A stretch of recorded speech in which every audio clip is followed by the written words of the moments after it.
அவனை நெருங்குவது என்பது யமனை நேருக்கு நேராக சந்திப்பதற்கு சமம். அப்படிப்பட்ட ஒருவனை எதற்காக அப்பா இங்கே வர வைக்கப் போகிறார்? இவர் மனதிற்குள் என்னதான் திட்டம் உள்ளது என்று யோசித்தான் உதய்.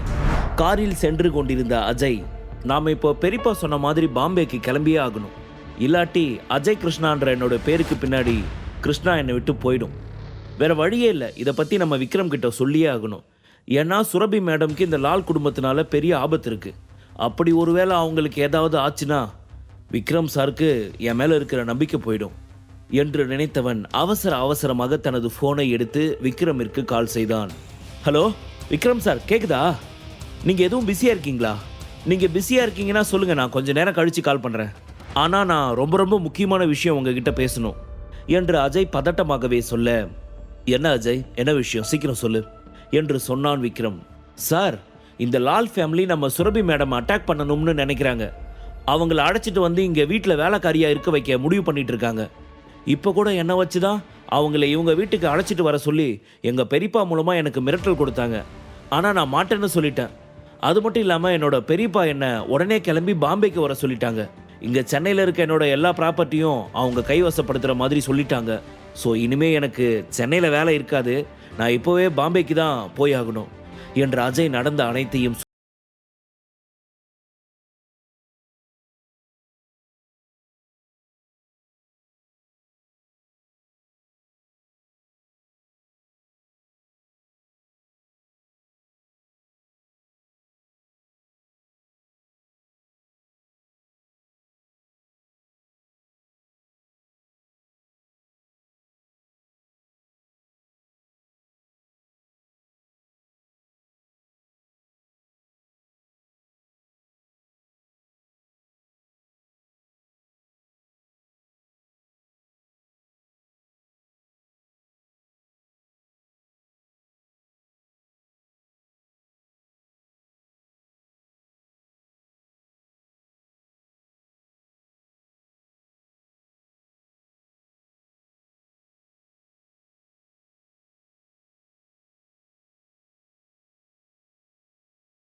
சென்றான்.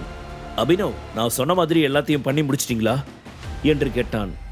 எஸ் விக்ரம், நீங்க சொன்ன மாதிரி எல்லா விஷயமும் பக்காவா பண்ணியாச்சு. இனி நம்ம நேரம் அங்க போக வேண்டியது மட்டும்தான் வேலை என்று சொன்ன பின் அவர்கள் இருவரும் அங்கிருந்து கிளம்பினர். அந்த சன் சிட்டிக்கு நடுவில் மிகப்பெரிய மணிகூண்டு கட்டிடம் ஒன்று இருந்தது. அந்த இடத்திலேயே அந்த கட்டிடம்தான் மிகவும் அழகாகவும் சிறப்பு வாய்ந்ததாகவும் இருந்தது. அதில் 23வது மாடியில் சிவப்பு சட்டை அணிந்த ஒருவன் கால் மேல் கால் போட்டு சிகரெட் பிடித்து கொண்டிருந்தான். அவன்தான் ராகவ் ரெட்டி. அவன் முன்பு ஜீவானந்தம் ரெட்டியும் சுசீந்திர ரெட்டியும் அமர்ந்து ஏதோ மிக தீவிரமாக பேசிக் கொண்டிருந்தனர்.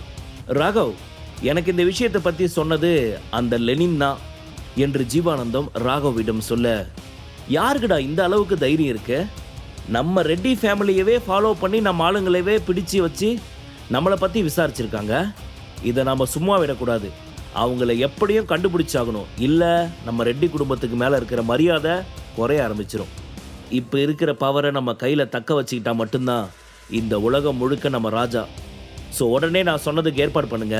அது என்ன ஏதுன்னு விசாரிச்சு அவங்கள அழிக்கிறதுக்கான வழியை பாருங்க என்று ராகவ் தீவிரமாக சொல்லி கொண்டிருக்க, ஜீவானந்தமும் சுசீந்திரனும் அவனை பார்த்து, கண்டிப்பா ராகவ், நீ சொன்ன விஷயம் தெளிவா புரியுது. அவங்க யாரும் இனி உயிரோட இருக்க மாட்டாங்க என்று அவர்கள் இருவரும் சொல்லிக் கொண்டிருந்த பொழுதே அந்த இடத்தில் லைட்ஸ் அனைத்தும் மின்னி மின்னி எரிய ஆரம்பித்தது. இங்கே கீழே பவர் சப்ளை ரூமிற்குள் இருந்த தரையில் விழுந்து வழியில் துடித்து புரண்டு கொண்டிருந்த செக்யூரிட்டிகள் மீது ஏறி மிதித்தவாறு வெளியே வந்தான் விக்ரம். சற்று நேரத்திற்கு முன்புதான் அவர்களிடம் தன் கைவித்தையை காட்டியிருந்தான். அந்த இருட்டில் உள்ளே நுழைந்தவன் நேராக ஒரு 100 மீட்டர் பாதையில் நடந்து கொண்டிருக்க, அந்த இடம் முழுவதுமே சுற்றி செக்யூரிட்டிகளாக தான் இருந்தன. எப்படியும் அந்த இடத்தை சுற்றி 200 செக்யூரிட்டிகள் இருக்கலாம். அதில் ஒரு செக்யூரிட்டி அவனை டார்ச் லைட் வைத்து அடித்து பார்க்க, அவர்கள் முன் அங்கே நிற்பதை பார்த்துவிட்டு, டேய் யாருடா நீ, எப்படி உள்ள வந்த என்று கேட்க, அதுக்கான பதிலை நான் உங்ககிட்ட சொல்ல வேண்டிய அவசியம் இல்லை. இங்கே இருக்க ஆளுங்க எல்லாம் எனக்கு வழி விட்டீங்கன்னா நான் நேராக மீட் பண்ண வந்த ஆளை முடிச்சுட்டு போயிட்டே இருப்பேன் என்று சொல்ல, ரூமிற்குள் நுழைந்தவுடன் திடீரென ராகவ் முன் சென்று நிற்க உடனே தன் கையில் இருந்த செல்போன் டார்ச்சை வைத்து அவனை பார்த்த ராகவ், டே நீ யாரு? நீ எப்படி இங்க வந்த? உனக்கு என்ன வேணும்? எதுக்கு இப்படி பவரை கட் பண்ணி விளையாடிக்கிட்டு இருக்க என்று கேட்க, என்னது விளையாடுறனா? ஆமாடா ஆமா, உன் கூட கண்ணாம்பூச்சி ஆடுறதுக்காக தான் இந்த மாதிரி பவர் கட் பண்ணிட்டு இங்க வந்து நிக்கிறேன் என்று நக்கலாக விக்ரம் சொல்ல, டேய் யாரு நீ? உன்ன மாதிரி ஒருத்தனை நான் பார்த்ததே இல்லை என்று ராகவ் கேட்க, இங்க பாரு, உன்னோட கொஸ்டின்ஸ்க்கு ஆன்சர் பண்றதுக்கு நான் இங்க வரல. நீ என்னோட கேள்விக்கு பதில் சொல்லு. இங்க ராகவ் ரெட்டி நீ மட்டும்தான் இருக்க? எப்பவுமே அனுராதா ரெட்டி அவளும் உன் கூட சேர்ந்து சுத்துவான்னு தானே கேள்விப்பட்டேன். எங்க அவ என்று விக்ரம் கேட்க, என்னது அனுராதாவா? நீ எதுக்காக என்னோட அக்காவை கேட்குற என்று குழப்பத்துடன் கேட்ட ராகவ் ஒரு நிமிட யோசனைக்கு பிறகு, அப்ப நீ அந்த அபியோட ஆளா?